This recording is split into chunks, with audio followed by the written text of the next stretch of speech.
Buenos días compañeros, somos el equipo número 3, el cual está conformado por Hernández Villar Karina, Orihuela García Andrés y su servidora Ramos Soberanes y Luciano Eugenia. El día de hoy vamos a presentar el tema de trastornos agudos por temperatura, altitud e inmersión.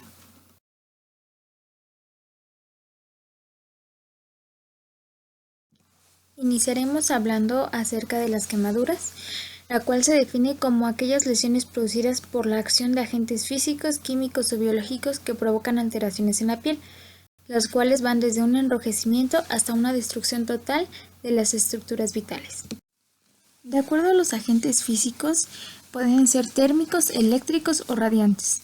Dentro de los térmicos pueden ser sólidos como metales calientes o hielo seco, líquidos como aceite, agua, leche caliente o líquidos inflamables, gases, por ejemplo, producidos por explosión de artefactos, pólvora y fuegos artificiales, vapores y llama o fuego directo.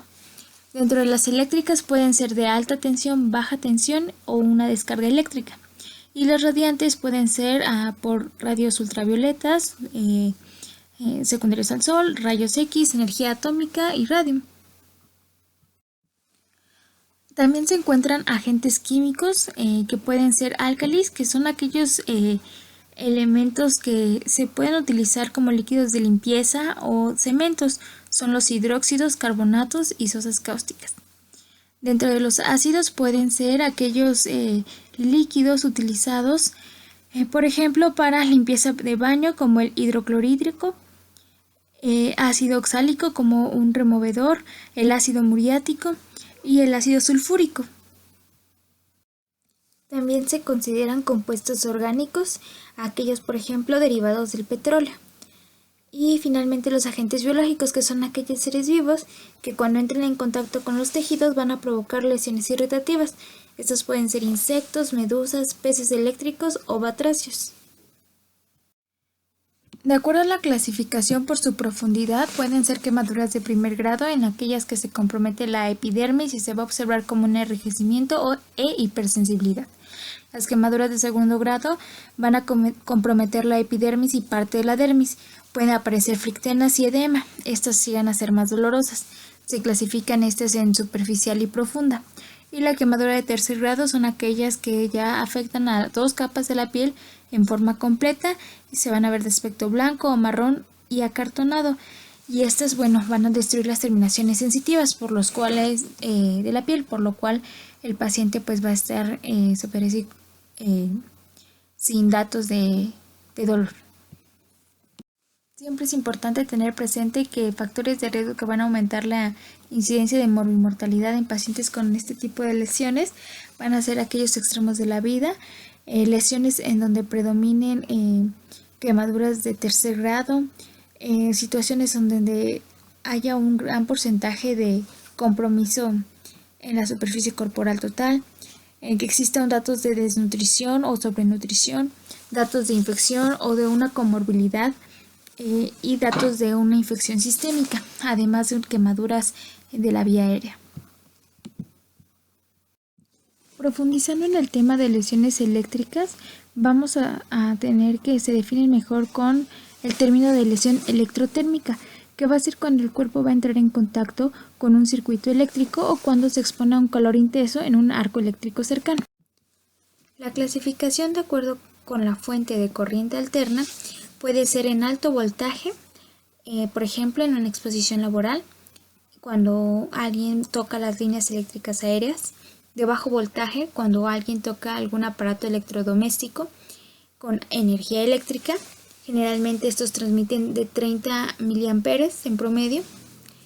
Y de corriente directa, por ejemplo, cuando existe contacto con un rail de un sistema ferroviario eléctrico. Se ha observado que una descarga de 16 a 20 miliamperes pueden causar tetania, de 20 miliamperes pueden causar parálisis transitoria de los músculos respiratorios y de 50 miliamperes pueden causar fibrilación ventricular. Otra manera de ver a las quemaduras electrotérmicas en los pacientes es que en las quemaduras de alto voltaje se pueden observar puntos de contacto de entrada y de salida, es decir, una fuente y tierra. Generalmente van a aparecer quemaduras de espesor profundo, no dolorosas y blancas. Son secas y sangran poco. En las quemaduras de bajo voltaje van a ocurrir en sitios de contacto directo, así como quemaduras secundarias, por ejemplo en llama, de ropa u objetos quemados. Y las quemaduras por destello o flash, que provienen de un arco eléctrico que viaja de un lado a otro, pero no a través del cuerpo y puede afectar a áreas grandes. Suele estar limitada por el espesor parcial. Dentro del mecanismo de la lesión de las lesiones electrotérmicas, se debe de considerar que existe un circuito eléctrico que provoca la quemadura. Esto es, existe un sitio de fuente, es decir, una entrada, un sitio de salida, que es la tierra, y tejidos profundos involucrados. El tipo de lesión es causada por una combinación tanto de descarga y una onda de choque, lo que ocasiona una estimulación eléctrica en los nervios y el tejido muscular subyacente, y es importante también considerar que existe un traumatismo contuso asociado, por lo que también puede ocasionar lesiones a nivel profundo, es decir, por ejemplo, a tejido óseo. Un dato clínico patognomónico de una quemadura por rayo es el patrón de helecho. Ahora bien, en relación a las quemaduras en general, una vez que ya sabemos su clasificación, para su cuadro clínico debemos de clasificarlas en primero, segundo y tercer grado.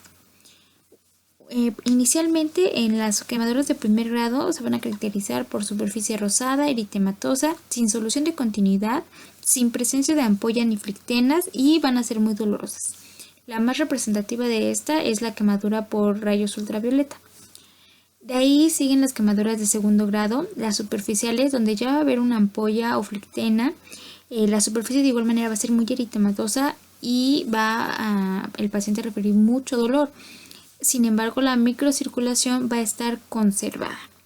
En cambio, en las quemaduras de segundo grado profundas, la superficie de la piel se va a ver pálida o blanquecina, con un área periférica rosada, puede haber flictenas rotas, el llenado capilar está ausente y existe ya un compromiso de la capa basal de la piel. Aquí es importante saber que hay compromiso ya de las glándulas sebáceas, sudoríparas y folículos pilosos. En las quemaduras de tercer grado van a tener una superficie blanquecina a marrón, acartonada, con trombosis visible de vasos superficiales. Se compromete todo el espesor de la piel, puede llegar a incluir tejido celular subcutáneo o estructuras más profundas. No existe el llenado capilar y no son dolorosas. Esto porque pues ya existe una lesión periférica de los nervios. Es importante tener presente que la profundidad siempre va a estar dada por el tiempo de exposición al agente, en este caso que cause la lesión. Una vez que identificamos las quemaduras, debemos de determinar la extensión de la superficie corporal comprometida. Esto es a través de un método que se llama tabla de Pulaski y Tennyson, o la regla de los 9, mejor conocida. Esto nos va a servir de utilidad debido a que en caso de que el paciente requiera reanimación hídrica, nos va a ayudar a calcular la cantidad de líquidos requeridos. También mencionan que otro método es utilizar la palma de la mano del paciente, la cual va a representar el 1% de una superficie corporal total. De esta manera podemos medir o podemos sacar un porcentaje total. También se considera que la tabla de London-Bowder es útil para pacientes hospitalizados, ya que es más específica. Aquí podemos ver la regla de los 9 en niños de 1 a 4 años, de 5 a 9 años, de 10 a 14 años y en el adulto. Y en esta diapositiva presentamos la tabla de Lund-Bowder. Una vez que tenemos el total del porcentaje de la superficie corporal quemada, debemos de clasificarlo de acuerdo a su gravedad.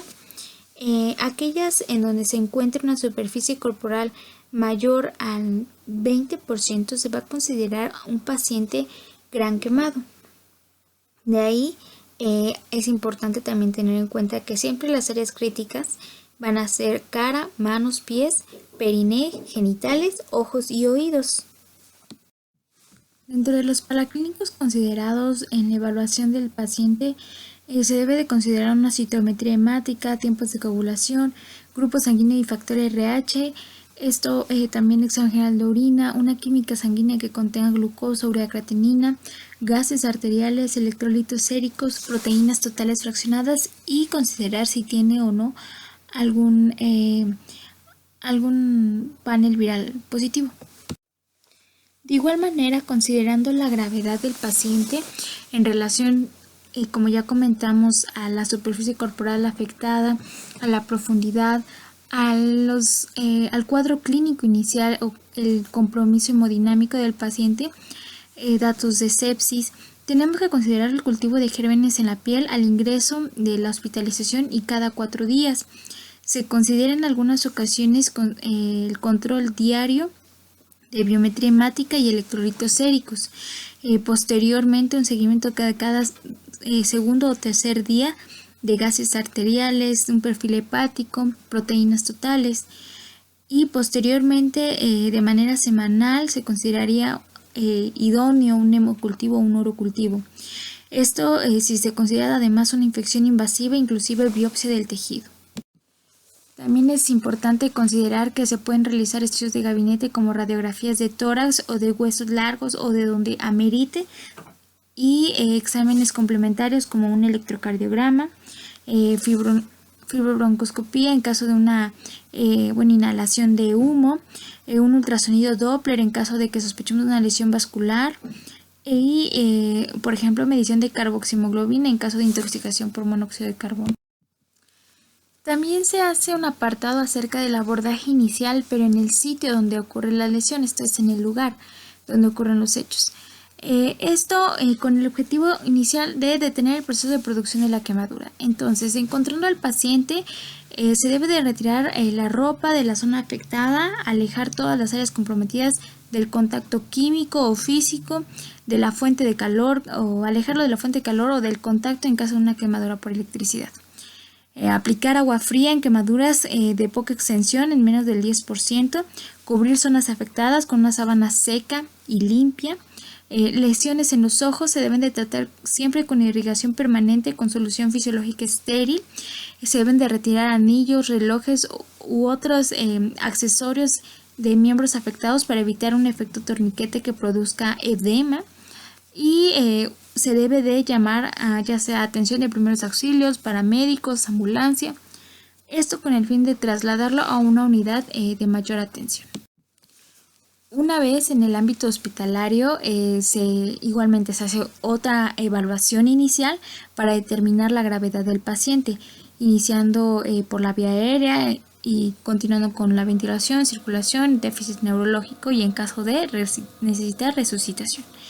En el caso de un paciente gran quemado, siempre es importante considerar que va a requerir una vía de acceso central, un catéter vesical y una sonda nasogástrica, y más si se sospecha de un hilio. Es importante considerar que de acuerdo a la gravedad puede o no requerir en ese momento un equipo de cirugía, y es importante monitorizar los signos vitales cada hora durante las primeras 24 horas. Esto siempre considerando la gravedad del paciente, esto es a mayor gravedad, mayor monitorización. Cuando se evalúa la ventilación, se debe de sospechar si existe o no una lesión inhalatoria. Inicialmente, si es así, se ofrece oxígeno humidificado con mascarilla facial al 100%. Si la quemadura es profunda en forma circunferencial en el tórax, se debe de hacer una esclerotomía inmediata para mejorar la expansión torácica. Si escuchamos un estridor, se debe de sospechar una obstrucción de la vía aérea y considerar manejo avanzado de la vía aérea. En cuestión de evaluaciones de circulación, siempre se debe considerar el pulso periférico, color de la piel, sensibilidad, estado de conciencia, esto en las extremidades, y en caso de considerar igualmente quemadura circunferencial profunda, se va a requerir una esclerotomía a la brevedad, esto es antes de las 3 horas. Se indica la necesidad de esclerotomía en pacientes que se observan lesiones con cianosis, parestesias progresivas, disminución o ausencia de pulsos y sensación de frío en la extremidad. Es importante tener presente siempre los datos de alarma de los órganos blanco, esto porque nos va a indicar la progresión de la gravedad. Para el inicio de la terapia hídrica se debe de considerar la determinación del porcentaje de la quemadura, el tiempo de la evolución, que sea menor a 48 horas, y el estado de conciencia, estado hemodinámico del paciente, Esto es presión arterial, frecuencia cardíaca, respiratoria, diuresis horaria, función renal, así como volumen previo recibido. La fórmula para el cálculo de líquidos en las primeras 24 horas en adultos es solución de Ringer lactato o cloruro de sodio al 0.9%, de 2 a 4 mililitros por kilogramo de peso por superficie corporal quemada total. Y en niños es solución de Ringer lactato de 3 a 4 mililitros por kilogramo de peso por superficie corporal quemada total. Es importante considerar que la primera mitad se va a administrar en las primeras 8 horas, la mitad restante se va a administrar en las siguientes 16 horas del primer día, y esto no debe sobrepasar el 10% del peso del paciente en litros por 24 horas. Algunas consideraciones son que en las primeras 24 horas solo se debe de administrar cristaloides. Una vez que se administren o se indiquen coloides, este debe ser de 0.3 a 0.5 mililitros por kilo de peso por superficie corporal quemada total. El monitoreo de la hidratación intravenosa debe de ser por la presión venosa central, la cual se debe de mantener de 5 a 10 centímetros de agua, y la diuresis. En un paciente con quemaduras mayores a 20% de su superficie corporal, siempre se debe de tener un monitoreo de la diuresis horaria a través de una sonda vesical. En adultos y niños con más de 30 kilogramos se debe de mantener una diuresis de 30 a 50 mililitros por hora, y en niños con menos de 30 kilos a 1 mililitro por kilogramo por hora. En caso de que detectemos oliguria, se deben de resolver administrando líquidos y usando diuréticos. En caso de que encontremos mioglobinuria o hemoglobinuria, esto en pacientes que tengan o hayan tenido lesiones por alto voltaje, por ejemplo en 1000 voltios, se debe de sospechar de trauma mecánico de tejidos blandos, y se debe de mantener una uresis de 75 a 100 mililitros hora. De lo contrario, se debe de agregar manitol 12.5 gramos por cada litro de fluido. En el caso de quemaduras en zonas especiales, esto es en área facial, siempre se debe considerar la posibilidad de una lesión inhalatoria. El área de la lesión se debe de limpiar con solución fisiológica. En el área oftálmica se debe de aplicar terramicina, no se debe cubrir el ojo, y se debe realizar esto de igual manera si existe quemadura en pabellón auricular. En el caso de una quemadura específicamente ocular, se debe de lavar con solución fisiológica estéril, aplicar ungüentos oculares con antibiótico, y siempre se debe de tener la evaluación de un oftalmólogo. En el caso de quemaduras en el área genital y perine, siempre se debe de colocar una sonda Foley y se debe tener una cura abierta. En el caso específico de lesiones por agentes químicos, de igual manera se debe de quitar el agente causante, se debe de cepillar en seco la piel del paciente si el agente es polvo, y posteriormente irrigar con abundante agua. Nunca se debe de optar por la inmersión. En el caso de un ácido fluorhídrico, el tratamiento consiste en un abundante lavado con agua o cloruro de benzalconio y aplicar gel de gluconato de calcio, además de una solución de gluconato de calcio al 10% inyectada en forma subcutánea e intralesional. En caso de lesiones por alquitrán, que es como la brea, se debe de enfriar el alquitrán con agua fría, cubrir con gasa vaselinada y gasa seca para promover la emulsificación. En relación a la terapia analgésica, siempre considerando el estado clínico del paciente, se clasifica en continua e intermitente. La continua puede ser endovenosa u oral. La endovenosa ocurre en los primeros 3 días en forma horaria. Esto puede ser con AINES, ketorolaco, tramadol, metamizol, morfina. En relación a la oral, esta va a seguir a la terapia endovenosa, y de igual manera puede ser de forma horaria y después de luego de forma condicional. Esto puede ser oxicotin, ketorolaco y tramadol. El manejo del dolor de manera intermitente, será administrado con pseudoanalgesia. Esto durante las curaciones, las cuales llegan a ser muy dolorosas. Esta llega a ser indicada por un médico anestesiólogo o generalmente un médico anestesiólogo, y generalmente se utilizan medicamentos como ketamina o midazolam. En relación a la terapia tópica, esto refiriéndonos a las curaciones, siempre se debe de iniciar por las zonas vecinas a las quemaduras. Se debe realizar con solución fisiológica estéril y antisépticos como yodopavidoma espuma. Se deben de eliminar flictenas, rotas, cuerpos extraños y tejidos desprendidos. Se deben de cubrir zonas comprometidas con un tópico antimicrobiano. Esto puede ser sulfadiazina de plata al 1% en crema, nitrofurazona crema y rifampicina spray. Además, se deben de cubrir con gasas estériles, a excepción de zonas especiales como cara, perineo y genitales. En relación al tratamiento antimicrobiano, siempre se debe de considerar el compromiso del estado inmunológico actual del paciente, así como la extensión y profundidad de la quemadura. Esto porque, obviamente, entre más grande, mayor vulnerabilidad. Esto puede ser terapia vía oral o intravenosa, de igual manera, de acuerdo a la gravedad del paciente.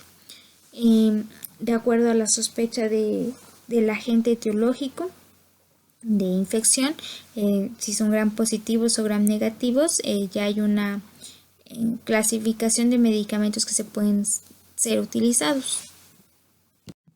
La terapia quirúrgica se va a dejar aquellas quemaduras de segundo grado profundas o de tercer grado.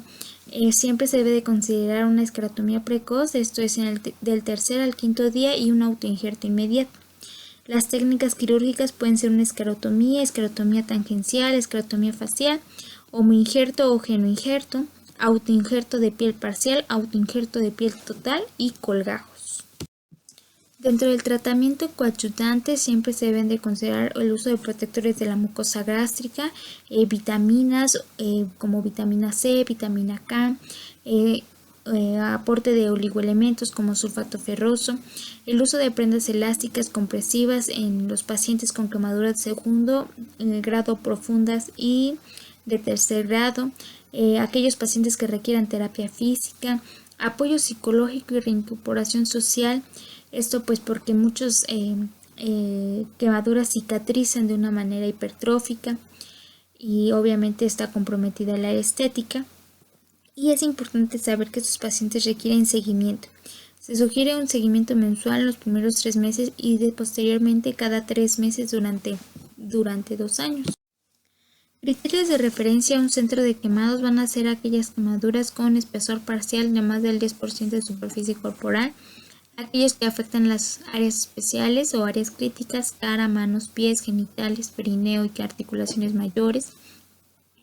Cualquier quemadura de tercer grado en cualquier grupo de edad, quemaduras eléctricas, quemaduras químicas, lesión por inhalación, lesiones por quemaduras en pacientes con trastornos médicos preexistentes, cualquier quemadura y traumatismo concomitante, esto pueden ser fracturas, en las cuales la lesión de la quemadura presenta un mayor riesgo de morbimortalidad.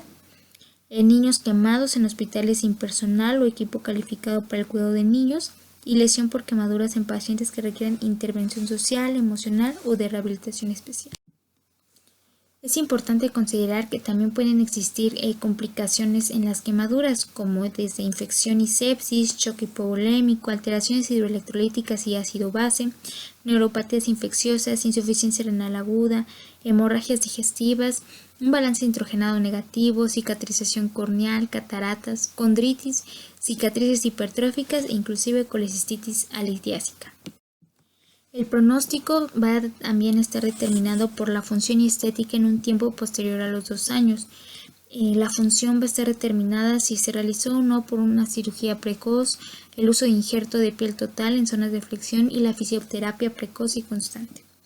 Es importante reconocer que de acuerdo también a la profundidad, esto es en quemaduras de segundo grado superficial, van a tener un mejor pronóstico, y aquellas de segundo grado profundo y de tercero van a requerir un tratamiento quirúrgico y pueden tener ya limitación funcional, por lo tanto pueden llegar a tener un pronóstico malo, inclusive únicamente desde el punto de vista estético, pero si no se realizan las medidas necesarias también funcionan.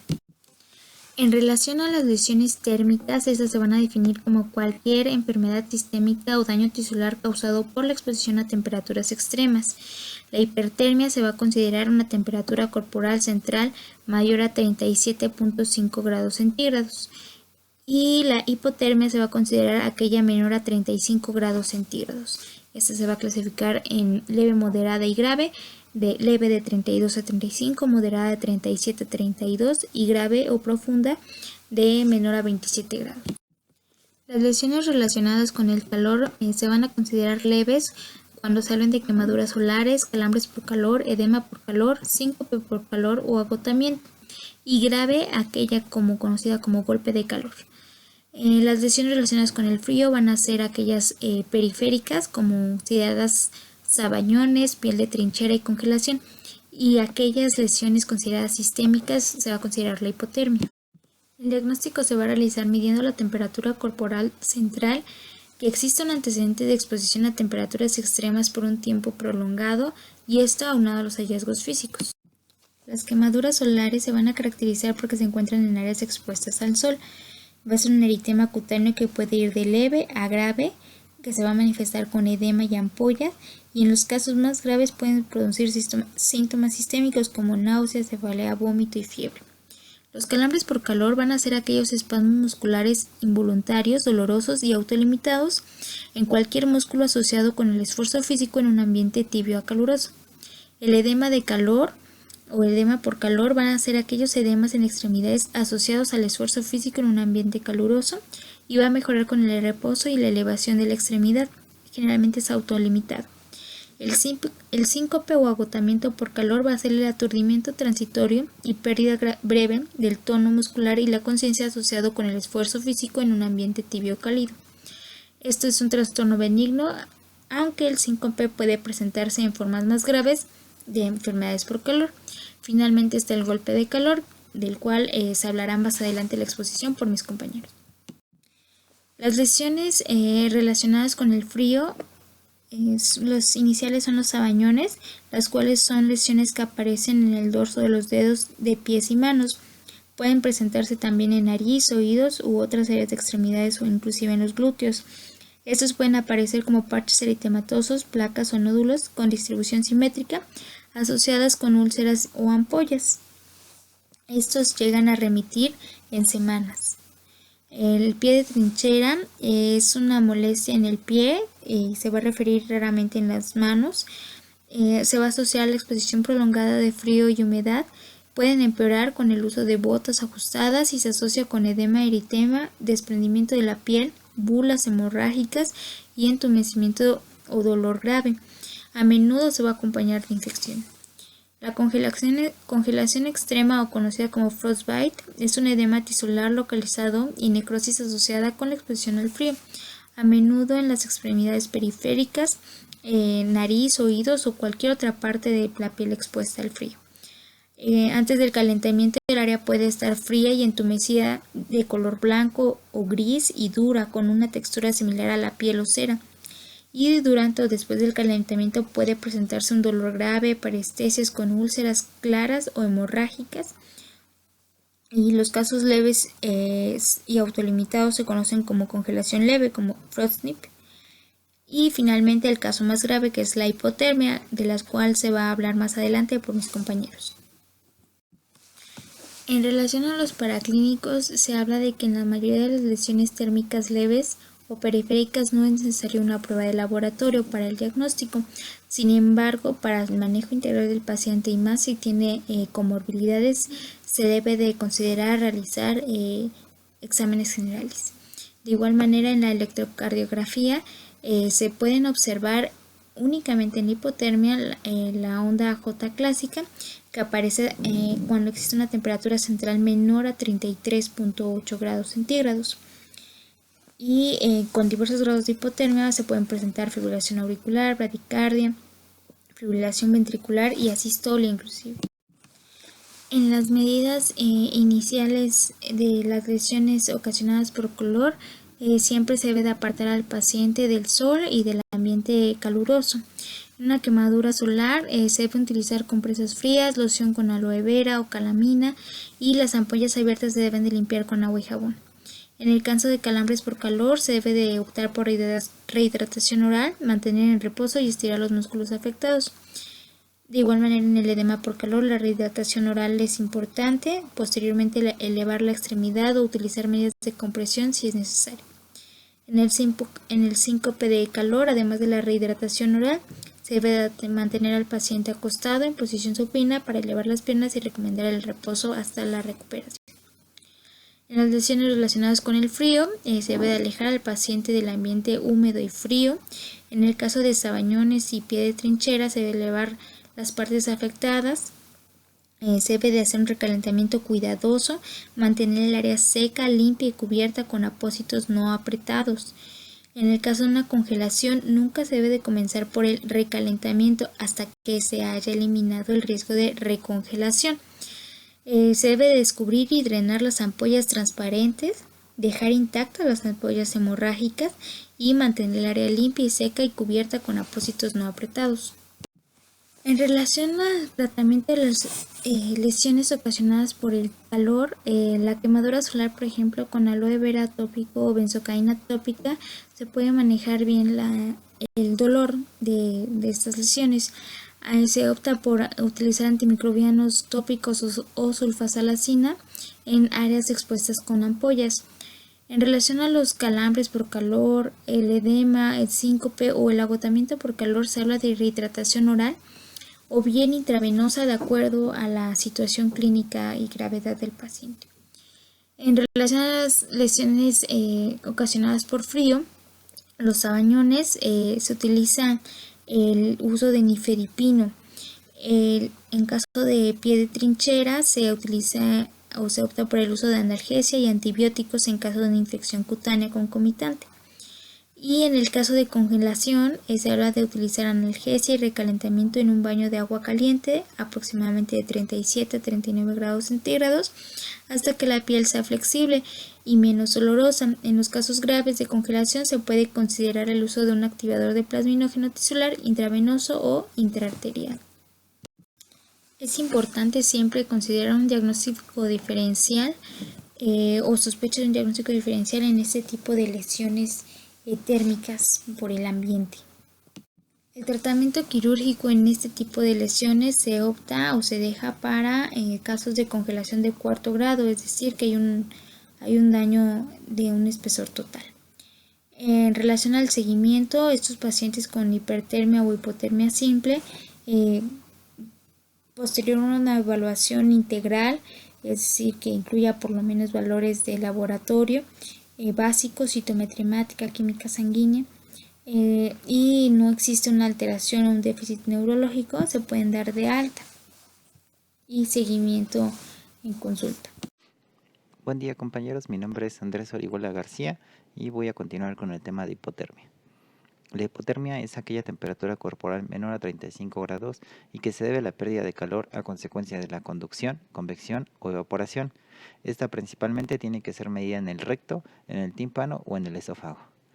De acuerdo al grado de hipotermia se clasifica de la siguiente forma: leve con temperaturas de 32 a 35 grados, moderada con temperaturas de 28 a 32 grados y severa con temperaturas menores a 28 grados centígrados.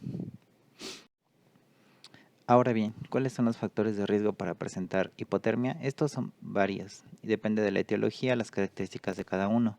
Por lo regular se dice que los extremos de la edad, ancianos y neonatos, son propensos a presentarla. La exposición al ambiente, esta puede ser de forma laboral, deportiva, por uso inadecuado de ropa o inmersión en agua fría, por el uso de fármacos como el etanol, los barbitúricos, los anestésicos, por factores endocrinos como la hipoglucemia, el hipotiroidismo, la insuficiencia suprarrenal, por factores neurovasculares como el EBC, los trastornos hipotalámicos, la lesión en médula ósea, o en factores múltiples sistémicos como podría ser la desnutrición, la septicemia, el choque, asimismo secundaria a trastornos quemaduras y alteraciones dermatológicas exfoliativas, incluso la inmovilidad o el debilitamiento. Entrando propiamente en la clasificación de la hipotermia, esta se divide en tres grandes rubros. El primero es el tiempo de exposición, el segundo la temperatura central y el tercero la causa. En cuanto al tiempo de exposición, esta puede ser aguda, subaguda o crónica.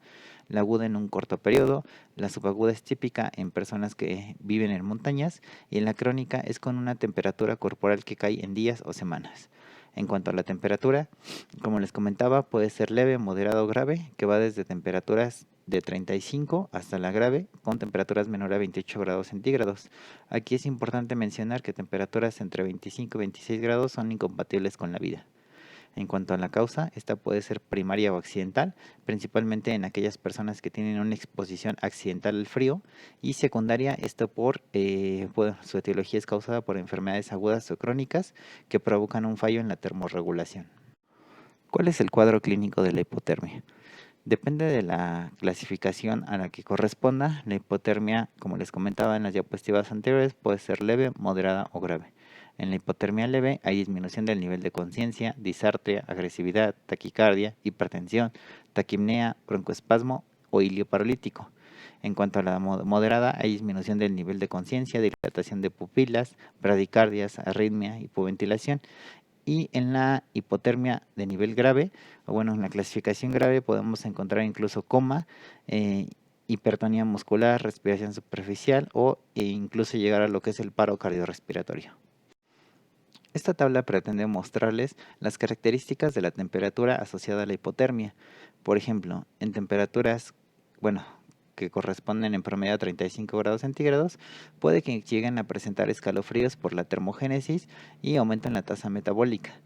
De acuerdo al descenso de la temperatura es como se presentan alteraciones. A temperaturas, por ejemplo, de 30 grados hay fibrilación auricular o algún otro tipo de arritmia. Temperaturas con 27 grados centígrados hay pérdida de los reflejos y del movimiento voluntario. En temperaturas como 26 grados hay alteraciones del equilibrio ácido-base. En 25 grados se reduce en un tercio el flujo sanguíneo cerebral. En temperaturas aproximadamente de 20 grados, aquí pues casi por lo regular no existe actividad cardíaca electromecánica documentada, y en temperaturas que son, por ejemplo, de 19 grados centígrados, el electroencefalograma es de características planas. Ya en temperaturas de 18 grados se desarrolla sistolia. Una característica clínica, en este caso en la hipotermia, o al menos una de las características, en este caso de predominio electrocardiográfico, es la onda de Osborn. Esta es una elevación del punto J que va variando de acuerdo a la temperatura que se presenta la hipotermia. Por lo regular, esta onda es prominente en B2 a B5.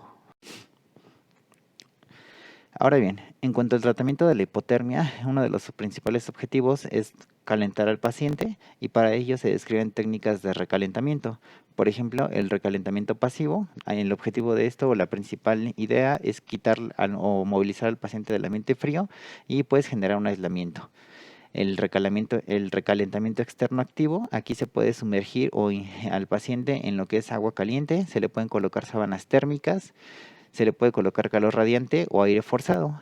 En lo que es el recalentamiento central activo, aquí puede haber recalentamiento por inhalación. También se pueden utilizar líquidos intravenosos calentados y algunas otras medidas. En cuanto al recalentamiento extracorporeal, incluso aquí ya se habla de un lavado mediastínico mediante toracotomía. En esta diapositiva podemos ver un algoritmo que nos habla del tratamiento. El objetivo principal para el tratamiento de la hipotermia es retirarle la vestimenta húmeda, protegerlo contra la pérdida de calor, mantener la posición horizontal, monitorear lo que es la temperatura central y el ritmo cardíaco. Hay que evaluar el nivel de conciencia, la respiración y el pulso. Si hay pulso, depende del nivel de hipotermia, lo que les comentaba de acuerdo a la clasificación, se pueden utilizar medidas de recalentamiento pasivo o activo. Si hay recalentamiento activo, pues incluso se podría llegar a utilizar líquidos intravenosos calientes, el oxígeno modificado caliente, incluso el uso de tubos esofágicos para recalentar a lo que es el paciente. ¿Hasta cuándo? Hasta que la temperatura central sea mayor a 35 grados, haya un regreso en la circulación espontánea y se suspenda y se pueda generar una suspensión de los esfuerzos de reanimación. Por otro lado, si no hay pulso, se debe de iniciar medidas de resucitación cardiopulmonar. Puede incluso llegar a utilizarse lo que es la desfibrilación, la intubación, la ventilación con oxígeno y también hay que obtener una vía intravenosa permeable. Hay que generar una perfusión con solución salina. Y también depende del nivel de temperatura, pues bueno, se podría continuar con el RCP, hasta que el paciente pues tenga pues valores controlados, o hasta requerir algún tipo de electrodo en la piel para darle pues reanimación, ¿no?, con el desfibrilador. Bueno, en esta diapositiva podemos observar los niveles, la actuación en este caso del clínico de acuerdo al tipo de temperatura que presenta el paciente. Si la condición del paciente no amerita RCP, pues bueno, se utilizan lo que era lo que les comentaba, las medidas de recalentamiento activo o pasivo de acuerdo a la temperatura que llegue a presentar el paciente. Por ejemplo, si hay hipotermia leve, pues hay un recalentamiento pasivo con mantas y pues un recalentamiento externo activo con manta eléctrica, objetos calientes. En temperaturas, en hipotermia moderada, igual forma el recalentamiento pasivo y el externo con actividad aérea en el tronco. Y con hipotermia grave, pues aquí también de igual forma el recalentamiento interno, el uso de líquidos intravenosos, oxígeno humidificado y pues recalentamiento extracorpóreo. Si es que llega a presentarse una situación de paro cardiorrespiratorio, pues se debe de utilizar maniobras de RCP de acuerdo a los algoritmos que están para las maniobras, una ventilación con oxígeno caliente, también la perfusión constante hasta que el paciente pueda ser canalizado a los servicios de urgencias correspondientes. Otro de los temas que compete a este módulo es el golpe de calor. El golpe de calor es aquel fracaso multiorgánico producido por acción citolítica del calor y fallo de los mecanismos de termorregulación. Esto origina disfunción del sistema nervioso central. Esta disfunción se puede manifestar como delirium, convulsión y coma. ¿Cuáles son las causas del golpe de calor? Entre ellas podemos encontrar el aumento en la producción de calor, esta por ejercicio físico, fiebre, tiroxicosis, algunas metabólicas o el consumo de drogas. Otra de las causas es la disminución en la pérdida de calor. ¿Por qué? Por un aumento de la temperatura ambiental, ambientes húmedos, deshidratación, drogas o disminución en la capacidad de sudar. Y lo que es la alteración en los mecanismos moderadores, como son una discapacidad física o psíquica. Es importante que conozcamos algunos conceptos que son similares al golpe de calor, sin embargo hay unas diferencias muy marcadas en cuanto a la sintomatología. El primero de ellos son los calambres por calor. Estos, pues como lo menciona su nombre, son calambres musculares secundarios a las deficiencias de los electrolitos que ocurren durante el ejercicio. Otro término es el síncope térmico. Este es un desvanecimiento secundario a causa de la vasodilatación periférica causada por una alta temperatura ambiental. El agotamiento por calor, se presenta frecuentemente como cansancio, debilidad, cefalea, náusea y vómitos y se debe principalmente a una deshidratación que conduce a una hipotensión y en este caso al colapso. Finalmente, el golpe de calor, la temperatura corporal central es mayor a 40 grados centígrados debido a un fallo en los mecanismos termorreguladores. Este golpe de calor causa un síndrome de respuesta inflamatoria sistémica y finalmente una falla multiorgánica. En esta prioriza lo que es la disfunción del sistema nervioso central. ¿Cuál es la fisiopatología del golpe de calor? Una vez que el paciente, o en este caso el individuo, está expuesto a altas temperaturas corporales, comienza una disfunción del sistema nervioso central. Esta disfunción es secundaria a una lesión térmica del tejido que causa necrosis o muerte celular apoptótica, asimismo coagulopatías con un sangrado excesivo y hay un aumento en la producción de endotoxinas y citocinas. Todas estas características provocan un síndrome de respuesta inflamatoria sistémica que termina en la disfunción orgánica múltiple. Por lo que les comentaba anteriormente, el fallo en el sistema termorregulador condiciona una alteración cardiovascular, la depleción de agua y sal, y esto generado por el estrés y el calor. Al final de cuentas, la respuesta inmunomoduladora aumenta las endotoxinas, aumenta las citocinas inflamatorias, genera hipersensibilidad gastrointestinal, vasoconstricción esplácnica, isquemia intestinal. Todo esto, como les comentaba, termina en un síndrome de respuesta inflamatoria sistémica y en disfunción orgánica múltiple y finalmente en la muerte. En esta tabla se puede observar, de acuerdo a la temperatura, las características o los conceptos que les mencionaba anteriormente. Por ejemplo, los calambres por calor se presentan cuando existe una temperatura normal o hay una elevación mínima. Cuando hay una temperatura menor a 38 grados centígrados o normal, en este momento podemos presentar lo que es el agotamiento por calor con una depresión de líquidos y de sodio, y el golpe de calor, de acuerdo a su definición, pues necesita una temperatura central mayor a 40 grados centígrados. Pues por lo regular puede haber estupor o pérdida de la conciencia y por lo regular se debe a fallos en la termorregulación. Y pues lo que es la hipertermia, este es un aumento en la temperatura corporal por encima del valor hipotalámico normal, de acuerdo acuerdo a las secundarias alteraciones en los mecanismos disipadores del calor. Hay que hacer hincapié en lo que es el diagnóstico diferencial de la hipertermia. Por lo regular existen síndromes de hipertermia. Estos pueden ser producidos por el calor ambiental, como son los calambres por calor, el agotamiento por calor o el golpe de calor. También existe lo que es la hipertermia maligna, el síndrome neuroléptico maligno o la hipertermia producida por drogas. No hay que descartar también que algunas infecciones como las meningitis o las encefalitis producen hipertermia, endocrinopatías o alteraciones del sistema nervioso central, como es un accidente cerebrovascular hemorrágico o la hidrocefalia aguda. De acuerdo a la Asociación Japonesa de Medicina Aguda, la presentación clínica del golpe por calor se divide en 3 estadios. En el estadio 1 hay mareo, fatiga, bostezo, mialgias, calambres musculares. Es importante comentar que en este estadio no hay alteración de la conciencia. En el estadio 2 hay cefalea, vómito, fatiga, sensación de hundimiento, disminución en la concentración y alteraciones del juicio. El estadio 3 a su vez presenta disfunción cerebral, pérdida de conciencia, signos cerebelosos o crisis convulsiva, y en esta incluso puede llegar a presentarse daño hepático o lesión renal y coagulopatías. Como les comentaba, el golpe de calor se divide, en este caso por lo regular se divide de acuerdo a los autores en lo que es un clásico o por esfuerzo. El clásico está presente en ancianos, son enfermedades crónicas, por lo regular son sedentarios, ellos de forma rutinaria utilizan algún tipo de fármaco. Por lo regular se presenta una baja tasa de hipoglucemia y hay una elevación ligera de la CPK.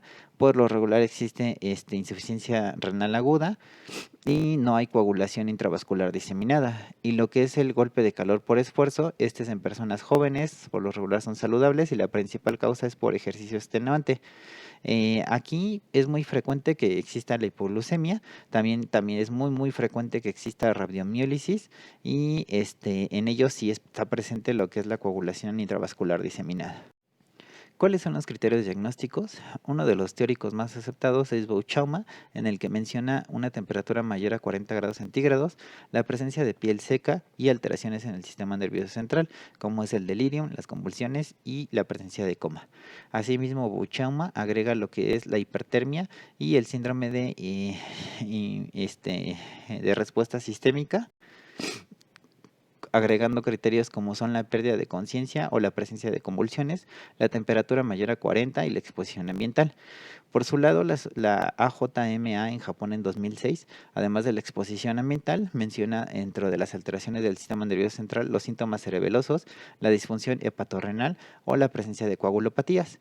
Y la Heart Stroke Committee en el 2016, además de la exposición ambiental, menciona un puntaje menor a 14 en la escala de Glasgow, una creatinina mayor a 1.2 miligramos por decilitro y los criterios del síndrome de respuesta sistémica, como es el aumento en las plaquetas, un aumento en la relación del tiempo parcial de protrombina y el INR, el aumento en el fibrinógeno y también la presencia de coagulación intravascular diseminada. En esta diapositiva se pueden observar, de acuerdo a las características de la exposición al calor, pues algún tipo de tratamiento. Por ejemplo, en los calambres musculares o calambres por calor, pues por lo regular se recomienda un reposo en un ambiente fresco y la hidratación hidroelectrolítica con 2 o 3 litros de agua al día. También en este caso se tienen que realizar observaciones en domicilio. Si es que existe un cuadro sincopal, pues bueno, aquí ya hay palidez, hipotensión, pérdida de conciencia menor a 1 minuto y la temperatura corporal está normal. Por lo regular en este tipo de patologías se recomiendan medidas posturales, reposo en ambiente físico, administración de suero fisiológico al 0.9% y de igual forma la observación en domicilio. Por otro lado, en el agotamiento por calor, pues aquí se pueden utilizar la canalización de una vía periférica, hay que administrar suero y si el clínico considera, pues el traslado al hospital. Por su lado, en el golpe de calor, si es que existe alguna alteración en el nivel de conciencia o el fracaso multiorgánico secundario al golpe de calor, pues se tienen que utilizar técnicas de enfriamiento y medidas de soporte vital, la secuencia o el logaritmo del RCP y una canalización venosa para la administración de soluciones fisiológicas y de inmediato se tiene que buscar un traslado a lo que es un hospital de segundo nivel. Bueno, en esta diapositiva podemos ver lo que es un algoritmo que está presente en la en la guía de práctica clínica de golpe de calor de las guías de la CENETEC. Aquí, pues bueno, menciona que el manejo prehospitalario para un golpe de calor, pues bueno, aquí una de las medidas es el enfriamiento por evaporación, la inmersión en agua helada, el envasado de hielo en todo el cuerpo, bueno, el uso básicamente de hielo para enfriar al paciente por convección. También hay que retirar a lo que es el paciente de la fuente de calor, colocarlo en la sombra, iniciar hidratación oral y pues bueno, los mecanismos no invasivos que les comentaba anteriormente. ¿Cuáles son los criterios de traslado? Pues bueno, aquí son los extremos de la vida, si existen datos de gravedad, si hay factores de riesgo cardiovascular anteriores, que existe algún factor que evite la disipación de la temperatura o si el paciente utiliza algún medicamento que incremente el riesgo de deterioro clínico. Una vez que ya está en el hospital, pues bueno, el objetivo es bajar la temperatura corporal. ¿Cuáles son los métodos? Bueno, ya en este caso son invasivos, como lo que sería un lavado gástrico, un lavado peritoneal, una infusión intravenosa de fluidos fríos o el uso de catéteres de refrigeración. También de acuerdo a las características del paciente, se puede dar apoyo multiorgánico con oxígeno suplementario, el uso de líquidos cristaloides y también el objetivo, bueno, la valoración ya con paraclínicos. Hay que valorar el desequilibrio hidroelectrolítico y el ácido base. Continuamos con el tema de mal de montaña. Y bueno, el mal de montaña es por la presión barométrica, esta va a disminuir a medida que aumenta la altitud. Por lo tanto, va a generar una disminución de la presión parcial de oxígeno disuelta en toda la sangre y esto va a generar una hipoxia. La influencia de la altitud en el organismo, el organismo va a intentar minimizar los efectos de la hipoxia a través de un proceso gradual que se denomina climatización y que va a consistir en el ajuste a los cambios en la cantidad de oxígeno en el aire inspirado a altitudes elevadas. Esto va a generar un aumento de la frecuencia respiratoria, como consecuencia se va a formar una alcalosis respiratoria. También va a haber un aumento de la frecuencia cardíaca y del gasto cardíaco y un aumento de la producción de hemátias. Este aumento es en consecuencia que se aumenta la eritropoyesis, incrementando el contenido de oxígeno en la sangre arterial y mejoran la oxigenación tisular hasta un nivel relativamente similar a la que hay en el nivel del mar. Sin embargo, las personas cuyo viaje tienen una duración inferior a solo 7 días solo van a tener incrementado el hematocrito. Los niveles de alturas elevadas, pues bueno, una altitud elevada es desde 1500 hasta 3500 metros por encima del nivel del mar. Una altitud muy elevada de 3500 hasta 5500 metros por encima del nivel del mar. Y una altitud extrema, pues esta es por encima de los 5500 metros sobre el nivel del mar. Y bueno, existen tipos de mal de altura, como el mal agudo de montaña, el edema pulmonar de altura y el edema cerebral de altura. Y bueno, el mal de altura es el más frecuente a partir de los 2500 metros de altitud y se manifiesta de 3 maneras, que estas 3 formas del mal de altura pueden tener una gran gravedad escasa o intensa y pueden manifestarse con rapidez a lo largo de pocas horas o bien de una manera más lenta a nivel de varios días. Los factores de riesgo, pues tenemos que un ascenso rápido, antecedentes de mal de altura, realización de un ejercicio físico intenso en una altitud elevada, antecedentes de enfermedad pulmonar o cardiovascular, predisposición genética, personas que presenten apnea del sueño o trastornos neuromusculares. Y bueno, el mal agudo de montaña, es la forma más frecuente que afecta a personas que ascienden rápidamente hasta altitudes elevadas. Se comenta que pueden ser altitudes superiores hasta los 3800 metros, pero la aparición de signos y síntomas se inician de 6 a 12 horas de alcanzar una altitud superior a los 2.500 metros, y esto va a variar dependiendo de la complexión y las características que presenta el paciente. Y bueno, los signos y síntomas suelen resolverse en transcurso de 3 días, siempre que no incremente aún más la altitud. Entre los síntomas que se pueden observar, pues cefalea, síntomas gastrointestinales, fatiga, somnolencia, vértigo, alteraciones en el sueño, ataxia, irritabilidad, edema cerebral y pulmonar. Y bueno, se dice que estos síntomas se pueden presentar en un 25% en personas que subieron más de 2.500 metros, en el 100% si subieron más de 3.500 metros, y si subieron todavía más de 1.000 metros, pueden llegar a presentar desmayo en 20 segundos y muerte hasta en 5 minutos o menos. De las medidas generales tenemos interrumpir la ascensión o iniciar el descenso, una buena hidratación, consumo de alimentos, otorgar calor y medicamentos como la acetazolamina, ácido acetilsalicílico o ibuprofeno. En caso de que no mejoren, se recomienda descender hasta 300 o 1.000 metros más. Y bueno, las pérdidas insensibles de líquidos a través del sudor que se evaporan rápidamente, y esto debido también a las pérdidas respiratorias entre el aire frío y seco, por eso es que se recomienda el calor.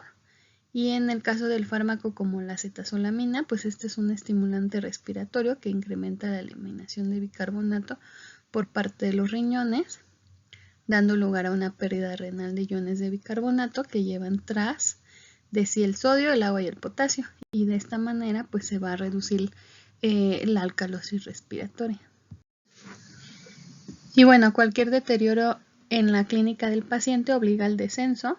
Si las condiciones climáticas o de otro tipo impiden el descenso, se debe seguir el protocolo terapéutico como es la administración de oxígeno, colocar en una cámara hiperbárica portátil y la administración de dexametasona si comienza con signos y síntomas que indiquen edema cerebral de altura.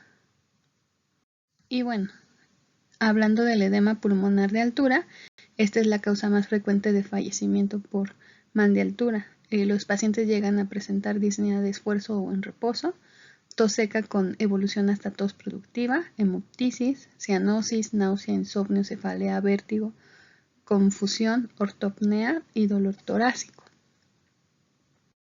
En cuanto al tratamiento, pues es el descenso. Sentar al paciente, administrarle oxígeno y nifedipino. Colocar al paciente en una cámara hiperbárica. Si aparecen los signos, considera la administración de dexametasona cuando estamos hablando de un edema cerebral de altura. En cuanto al edema cerebral de altura, pues es una complicación infrecuente, pero es muy mortal. Los pacientes llegan a presentar cefalea, anorexia, náusea, vómito, letargo, vértigo, déficit neurológico, parálisis de los pares craneales, hemorragias retinianas, confusión, estupor y llegan a coma o muerte. Y el tratamiento pues es el descenso también. Sentar al paciente, administrar oxígeno y nifedipino. Y colocar al paciente en una cámara hiperbárica y considerar la administración de dexametasona. Ahora veremos el tema de disbarismo por sumersión. Y bueno, el disbarismo, pues esto se da principalmente en buceadores con escafandra autónoma. Y bueno, estas son las complicaciones asociadas con cambios de la presión ambiental y la respiración de gases comprimidos. Este disbarismo pues se da por 3 leyes. La ley de Boyle, que manifiesta que la presión y el volumen están inversamente relacionados. La ley de Henry, que expresa que en el equilibrio la cantidad de gas en una disolución es proporcional a la presión parcial de gas. Y la ley de Dalton, que declara que la presión total ejercida por una mezcla de gases es la suma de las presiones parciales de cada gas. Y bueno, entre los factores de riesgo, pues tenemos que emerger demasiado rápido a la superficie del mar, el riesgo incrementado con la profundidad aumentada de buceo, una larga duración de buceo, los buceos múltiples en un día, volar después de bucear, bucear en agua fría, fatiga, deshidratación y que los pacientes tengan una edad avanzada. Y bueno, en cuanto al cuadro clínico, pues se presenta el barotrauma. Este es la afección más común relacionada al buceo y es causado por los efectos mecánicos directos de la presión, ya que las cavidades llenas de gas en el cuerpo se contraen o se amplían con los cambios de presión. Y bueno, ocurre durante el descenso y consiste en la compresión del oído medio o barotitis media. Este barotrauma va a generar o va a estar causada por la incapacidad de igualar las presiones. Se va a producir un sangrado de la membrana timpánica o su rotura y va a haber una pérdida de audición conductiva. Se intenta hacer una maniobra de Valsalva. Esta consiste en el intento de expulsar aire por las trompas de Eustaquio para nivelar la presión, tapando la boca y la nariz e intentando expelar el aire con fuerza para causar una descompresión. Y bueno, al no generarse esto, va a presentarse un barotrauma en el oído interno y se va a ocasionar una rotura de la ventana redonda u oval. Los signos y síntomas pues es acúfenos, pérdida sensorial neuronal de la audición, vértigo, dolor, epistasis, ruptura del pulmón, desorientación, ceguera y hemiplegia. Y bueno, si hay obstrucción de los orificios inusuales. En el descenso, una compresión causal puede causar el sangrado de senos frontales o maxilares. Bueno, y el tratamiento es administrar oxígeno, ya sea oxígeno al 100% en una mascarilla o una terapia de oxígeno en una cámara hiperbárica. La prevención pues va a ser realizar una inmersión pausada, lenta velocidad de ascenso y realizar unas paradas de descompresión a determinadas cotas de profundidad que permiten liberar el exceso de gas inerte de los tejidos más saturados. Y bueno, esto sería todo por el equipo. Muchas gracias por su atención.